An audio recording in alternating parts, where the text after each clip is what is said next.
बिस्मिल्लाहिर्रहमानिर्रहीम अल्लाहुम्मा सल्ली अला मुहम्मद व आले मोहम्मद। मैं हूं ज़ुल्फ़िकार अली शाह और आप देख रहे हैं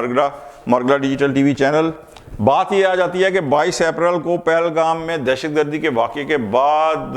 हिंदुस्तान की जो क़यादत है वो जिस तरह तत्ते तवे पे बैठी हुई थी ना,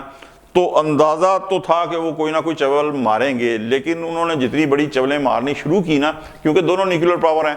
उसका अंदाज़ा था बहरहाल थोड़ा थोड़ा कि ये करेंगे। लेकिन बात यह आ जाती है कि 6 और 7 मई की दरमियानी रात को उसने पाकिस्तान के 6 मकामात पर जिस तरह 24 हमले किए हैं, ठीक है। इसकी सारी तफसील आप सुन चुके हैं और पाकिस्तान ने जिस तरह धूल चटवाई है उसे, ये सब कुछ भी आपके इल्म में है। लेकिन अब अच्छा, उसके बाद फिर जब ड्रोन अटैक हुए हैं तब कुछ पाकिस्तानी हल्के जो है ना वो जनाबे वाला पाकिस्तान के ऊपर प्रेशर डाल रहे हैं। अच्छा, ये वही कि जनाब जवाबी कार्रवाई करे। अच्छा, ये वही बिल्कुल वही चीज़ है कि जो कुछ हल्के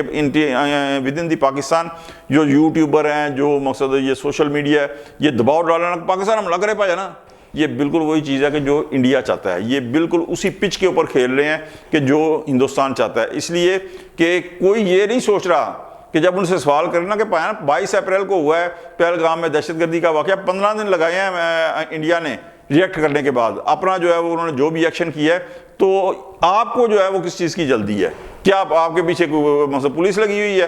कोई उनके पास जवाब नहीं है। नहीं जी भाई ना करो, क्यों करे भाई? इंडिया ने अपनी मर्जी से किया है ना, उसने आपसे पूछ के किया है। पाकिस्तान की जो आर्म फोर्सेज है उन्होंने जिस तरीके से, अल्लाह का शुक्र है कि जवाब दिया है, और जिस तरीके से पूरी दुनिया के अंदर हिंदुस्तान गवर्नमेंट की जगह आई हुई है, बल्कि राफेल तैयारा बनाने वाली कंपनियों के हिस्से गिरे गए हैं, शेयर गिर गए हैं, उन जो हिंदुस्तान के पायलटों की मिट्टी पलीद हुई है। तो आपने नहीं देखा? माशाल्लाह माशाल्लाह, नजरे बात से बचे। मैं अपनी अफवाज पाकिस्तान का जो है ना मैं फ़ख्र महसूस करता हूँ कि जिस तरह उन्होंने पाकिस्तान का बदला लिया। और अगर 26 पाकिस्तान के शहरी शहीद हुए हैं तो 36 जो खुद इंडिया तस्लीम करता है सर, उसके शहरी जो है ना हलाक हुए हैं, वहाँ मारे गए हैं, और ज़ख्मी जो हुए हैं वो अलग हैं। तो पाकिस्तान की जो आर्म फोर्सेज हैं उन्होंने अवामी सेंटीमेंट्स के ऊपर जो है ना, उनके जज्बात के ऊपर, या आपके जो व्हील आ गए या सोशल मीडिया का जो है ना, उसको देख के जो है ना वो फैसला नहीं करना कि उन्होंने रिटेलिएट कब करना है, क्या करना है, इंडिया के ऊपर कैसे और किस वक्त जो है ना वार करना है। ये उनकी अपनी स्ट्रेटजी है, खुदा का वास्ता है इस तरीके से ना अपनी आर्म फोर्सेज के ऊपर प्रेशर लगा बढ़ाएं, इसलिए कि ये मामला इतने हसास हैं, इतने नाजुक हैं कि इन्हें अवामी जज्बात के ऊपर अगर आप कहें कि जी आपके प्रेशर आप इतना डालते हैं कि फ़ौरन करो, तो पाया ना इसके अंदर तो मुल्क के जो है ना वो मसद तबाही बर्बादी आ सकती है। उन्हें अपनी मर्जी से फैसला करने दें कि कब, कहाँ और किस जगह उन्होंने अटैक करना है पूरी। यानी आप ये देखें कि डिफेंस मिसाइल सिस्टम इंडिया के पास है, वो कोई छोटा मोटा मुल्क तो नहीं है, दुनिया की अब सबसे बड़ी आबादी वाले मुल्कों में वो है, उसके पास मसद ढेर असला है। ये नहीं कि कोई लल्लू पंजू जनाब मुल्क है जिसके बाद चढ़ दौड़ो, ऐसा नहीं है। तो वो पाकिस्तान ने अगर उसको धूल चटवाई है तो ये उसकी इंडिया की गलती है। तो आप क्या कहते हैं पाकिस्तान भी इसी तरह की गलती करे? नहीं, पाकिस्तान नहीं करेगा इंशाल्लाह। और पाकिस्तान जब जवाब देगा ना तो फिर आप भी देखेंगे और दुनिया भी देखेगी कि पाकिस्तान ने किस तरीके से जो है वो जवाब दिया। अब बात ये आ जाती है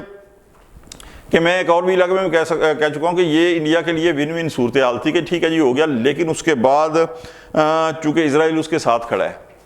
इसराइल जो है ना उसके साथ खड़ा है, और इसराइल के मकसद 2-3 जो है ना अहदाफ हैं। वो ये कि एक तो इसराइल के जो ड्रोन हैं वो बिके, ज़ाहिर है वो 25 ड्रोन तो एक दिन के अंदर पाकिस्तान ने जो है 8 मई को गिराए हैं। तो ये कहाँ से आ रहे हैं? ये इसराइल से आ रहे हैं। तो इसराइल से वो जितने खरीदेगा, इसराइल का जो बिजनेस जो है वो बढ़ेगा, ठीक है। सेकेंडली इसराइल ने एक चीज़ कही है, जहाँ जो इंडिया वो गलती कर गया, उसे कहा जी देखो जी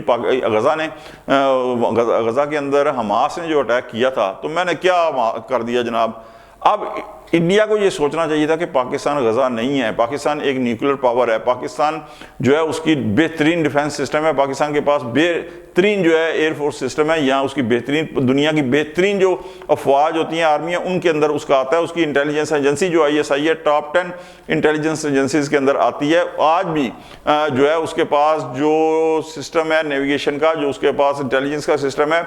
इंडियन यानी एयरक्राफ्ट अपनी बेस से जब उड़ते हैं तो उसे पता चल जाता है कौन सा एयरक्राफ्ट कौन से एयरबेस पे खड़ा है, वो सारा उसके नॉलेज में आ जाता है। लेकिन उसके बावजूद उसने फिर एक दफ़ा मसलन हज़ीमत उठाने के बाद सेकंड फिर उसने जो है वो ड्रोन अटैक किया। मज़ीद में भी वो और कर सकता है, ये वीलॉग जो है ज़ाहिर है इसकी एडिटिंग वगैरह होनी है तो उस वक्त तक वो मज़ीद कर सकता है। لیکن اب یہ ہے کہ میں ایک بات کی بات کرتا ہوں، پاکستان کے جو ہے اہداف کیا ہونے چاہیے، پاکستان کے ٹارگٹ کیا ہونا چاہیے، کیونکہ پاکستان کے ساتھ تھوڑی سی ایک اور جو ہے نا وہ یہ ہے کہ وہ پاکستان انڈین پنجاب کے اندر کاروائی نہیں کر سکتا، کیونکہ وہاں پہ اگر امرتسر امبالہ اور مثلا یہاں کرے تو ظاہر ہے یہاں پہ ایک سکھ برادری ہے، اور سکھ برادری کے اندر پاکستان کے لیے ہمدردیاں ہیں، وہ پاکستان کے خلاف نہیں ہیں، تو پاکستان کیوں کرے گا وہاں پہ اٹیک؟ سیکنڈلی آزاد کشمیر کے اندر سارے اس کے سارے مسلمان ہیں، تو وہاں بھی پاکستان نہیں کرے گا، پھر کیا کرے؟ پھر یہ ہے کہ پنجاب ہو یا آزاد کشمیر ہو، وہاں پہ ایئرپورٹس کے اوپر پاکستان جو ہے اٹیک کر سکتا ہے، ٹھیک ہے جی۔ اچھا، اور جس طرح نیلم جھیلم پروجیکٹ کو نشانہ بنایا تو پاکستان ہندوستان کے جو آبی ذخائر ہیں وہ انہیں بھی جو ہے وہ نشانہ بالکل بنا سکتا ہے، اور خاص طور کے اوپر یہ جو کہتے ہیں نا جناب دا پانی روک چھڑا ہے، میں پاکستان کا پانی، تو پاکستان کا پانی روکنے کے جہاں انتظام ہے پاکستان وہاں بھی ان کو جو ہے نا سبق سکھا سکتا ہے، وہاں بھی اٹیک کر کے، کیونکہ نیلم جھیلم پروجیکٹ کے اوپر ہندوستان نے اٹیک کر کے پاکستان کے لیے جو ہے یہ راستہ کھول دیا، ٹھیک ہے جی۔ اچھا، ایک تو اب پاکستان آبی ذخائر کو بلا جھجک جس طرح میں نے کہا نشانہ بنا کر آبی جارحیت کا جو ہے وہ جواب دے سکتا ہے، اور ان تمام مقامات سے جہاں سے ہندوستان پاکستان کے لیے پانی بند کرتا ہے انہیں بھی نشانہ بنا سکتا ہے، ٹھیک ہے جی۔ اچھا، اس کے علاوہ پاکستان ایئرپورٹس کو، ملٹری انسٹالیشنز کو، اسلحہ ڈیپوز کو، جو ان کی پاور سپلائیز ہیں جو بجلی کے مقصد جہاں جائیں وہاں ان کو، ریلوے ٹریکس کو، جو ان کے خوراک کے ذخائر ہیں ان کو، آبی ذخائر سے کافی سے زیادہ ایسے اہداف ہیں، میں اس سے زیادہ اور نہیں کہوں گا کیونکہ اور بھی ہیں وہ لیے جا سکتے ہیں، لیکن بہرحال اتنا لوں گا، یہ پاکستان ان کو اہداف بنا سکتا ہے، اور یہ انڈیا کے لیے بہت مہنگا سودا ہوگا، اس لیے کہ یہ تو ابھی تو پاکستان نے کوئی ایک دن کا بھی یعنی انڈیا کے اندر نہیں بھیجا، صرف انڈیا والے بھیج رہے ہیں، پاکستان دفاعی جو ہے نا وہ حکمت عملی کے تحت کاربند ہے اور ان کو تباہ کرتا جا رہا ہے۔ پاکستان دیکھنا بھی ہے کہ پاکستان اگر ان کے اوپر کرتا ہے اٹیک، بالکل اس بات میں کوئی شک نہیں ہے کہ انڈیا کے پاس جو ہے ڈیفنس میزائل سسٹم ہے، رشیا کا دیا ہوا بھی ہے اور بھی ہیں ان کے پاس، تو دیکھنا یہ ہے کہ پاکستان جو اٹیک کرتا ہے اس میں انڈیا جو ہے وہ کس طریقے سے بچتا ہے اور پاکستان اس میں کس حد تک جو ہے وہ کامیاب ہوتا ہے۔ تو پاکستان کو ٹارگٹ کرنے کے لیے پاکستان کے پاس کافی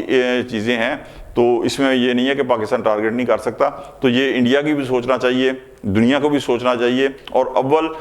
جس طرح امریکہ اور دیگر ممالک جو ہیں، ایرانی وزیر خارجہ بھی جو ہے وہ بھی گئے ہیں انڈیا، پہلے پاکستان آئے تھے، تو اگر صلح ہو جاتی ہے تو پاکستان نے جس طرح 6 اور 7 مئی کے درمیانی رات کو اس کو دھول چٹوائی ہے، اٹس انف، پاکستان بالکل ون ون پوزیشن کے اندر ہے۔ پاکستان اگر جواب نہ بھی دے تو جو کچھ اس نے رافیل طیاروں کے ساتھ کر دیا ہے وہ کافی ہے جو ہے نا پوری دنیا کے اندر انڈیا کو شرمسار کرنے کے لیے۔ تو آج تک کے لیے اتنا ہی۔ اگر آپ کو ہمارا ویلاگ اچھا لگے لائک کر دیں، Margalla digital T V channel کو سبسکرائب کر دیں، بیل آئیکن کا بٹن لازمی دبا دیں تاکہ نئی آنے والی ویڈیوز بر وقت آپ تک پہنچ سکیں۔ اگلے ویلاگ تک کے لیے ذوالفقار علی شاہ کو اجازت دیں، اللہ حافظ۔